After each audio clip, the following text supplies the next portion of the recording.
La valeur économique produite chaque année par la société française est d'environ 2000 milliards d'euros. Waouh! Bravo! On est quand même une des grandes puissances économiques du monde. Sur ces 2000 milliards d'euros, les retraités nous coûtent plus de 220 milliards, soit environ 12% du PIB. Ah ouais, quand même. C'est beaucoup. Ah, il faut bien être solidaire avec les vieilles générations, non?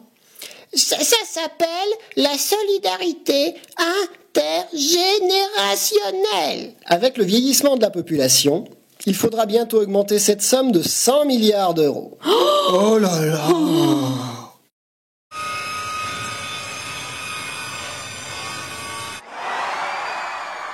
Dans un contexte de faible croissance économique, les retraités pourraient bientôt nous coûter 17% du produit intérieur brut, 17% de notre richesse économique. Mais c'est énorme! Ça n'est pas possible. On sera plus compétitifs! On ne pourra jamais payer. Et en plus, nous, on n'aura jamais notre retraite. Eh oui, nous avons un gros problème avec les retraites. Et il est facile de le faire comprendre encore plus simplement. Aujourd'hui, environ 2 travailleurs payent pour 1 retraité. Demain, si nous ne faisons rien, 2 travailleurs devront payer pour presque 2 retraités. Oh là là! On va jamais s'en sortir! Il faut baisser les pensions et reculer l'âge de la retraite. Voilà ce qu'on nous raconte tous les jours. Voilà ce qui justifie l'allongement des carrières dans l'emploi pour avoir le droit de toucher une pension toujours plus réduite. Et si on arrêtait de gober ces salades? Défendez-vous un peu les retraités. Puisque c'est comme ça, puisqu'on nous traite comme des boulets, nous, retraités du pays, décidons la grève générale des retraités. Tous les retraités du pays se mettent donc en grève. Mais comment ça marche une grève des retraités?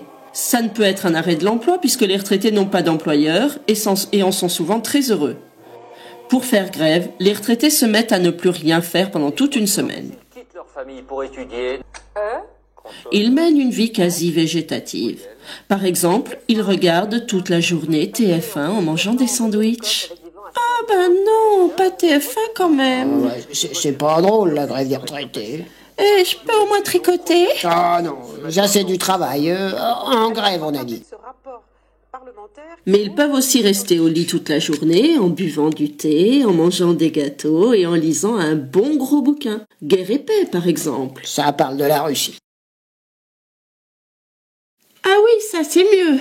Maintenant, voyons ce qui se passe dans le pays. Grand-père devait assurer l'entraînement de foot de l'équipe de son petit-fils et préparer, arbitrer le match de samedi. Mais il fait grève. Désolé, petit gars, le club a qu'à embaucher un entraîneur. Grand-mère et ses amis devaient assurer la distribution de nourriture au secours populaire. Mais elles font grève.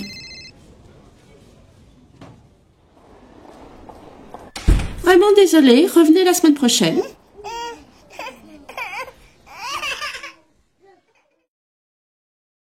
Grand-père et grand-mère devaient protéger les salades du jardin contre les limaces, buter les patates et préparer le terrain pour semer les petits pois. Mais ils font grève. Tant pis pour le jardin. Les enfants ont qu'à s'en occuper. Ou aller au supermarché acheter leurs légumes et leurs fleurs. Grand-père devait emmener à l'école chaque matin son dernier petit-fils, car cette semaine, les parents sont d'équipe du matin à l'usine. Ils embauchent trop tôt pour le faire. Oui, mais grand-père est en grève. Désolé, petit gars, ils ont qu'à embaucher une babysitter. Une grève des retraités d'une semaine et le pays tout entier est déstabilisé. Mais qui va garder le petit? Qui va entraîner les gosses? Pourquoi le vieux, il a pas repiqué les salades? On s'aperçoit alors que les retraités travaillent, sans emploi et sans employeur, librement. Comme ils n'ont pas d'employeur, ils ne peuvent pas être payés directement. C'est pourquoi la sécurité sociale a inventé la cotisation.